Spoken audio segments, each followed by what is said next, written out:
Hello student, एक question हम लोग अब थ्रस्ट का लगाते हैं जो कि जेई 2013 का है। इस क्वेश्चन को हम लोग एनालिसिस करते हैं। क्वेश्चन है, a solid sphere of radius R and density rho is attach to one end of massless spring of force constant के।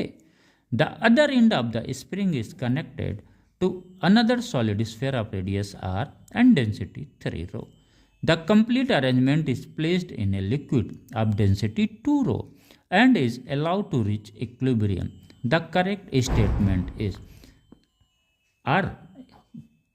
एक या दो स्टेटमेंट सही हो सकते हैं। ये दोनों न्यूमेरिकल का पोर्शन है, उसको हम लोग बाद में एनालिसिस कर लेते हैं। पहले हम लोग जो ये सी और डी है इसको एनालिसिस करते हैं, राइट।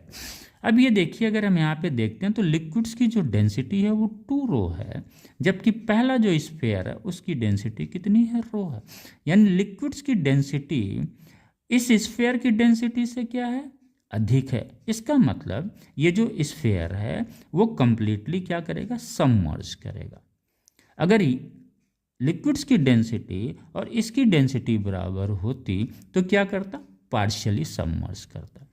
ये लाइट है इसलिए कि उसका मास क्या है, कम है। मास क्या होता है, volume into density. Mass equal to volume into density. चूंकि इस स्फीयर का डेंसिटी कम है तो उसका मास भी कम होता है, इसलिए इसको लाइट बोला गया। यानी पहला जो स्टेटमेंट सी है वो रॉन्ग है। D, the light sphere is completely submerge, यानी डी ऑप्शन सही है। अब ये ए और बी की तरफ हम लोग देखते हैं। इसका देखने का तरीका ये है, ये जो अरेंजमेंट दिया था इन्होंने, मान के चलिए सपोज 2 स्फीयर है ए एंड बी। ये जो है एक स्प्रिंग मासलेस स्प्रिंग से अटैच है इस तरह से, इसकी डेंसिटी रो है, इस स्फीयर की डेंसिटी 3 रो है, लिक्विड्स की डेंसिटी 2 रो है। अब इसको लगाने का 2 तरीका है। ये चूंकि इक्विलिब्रियम में है कह रहा है क्वेश्चंस में, तो इस कंप्लीट सिस्टम को हम इक्विलिब्रियम में कंसीडर करके सॉल्व कर सकते हैं। दूसरा, इंडिविजुअल, चूंकि ये भी इक्विलिब्रियम में है, ये भी इक्विलिब्रियम, इंडिविजुअल भी कर सकते हैं।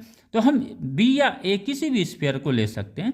तो हमने एक फ्री बॉडी डायग्राम बनाया है दोनों स्फीयर्स का, ये ए है और बी है।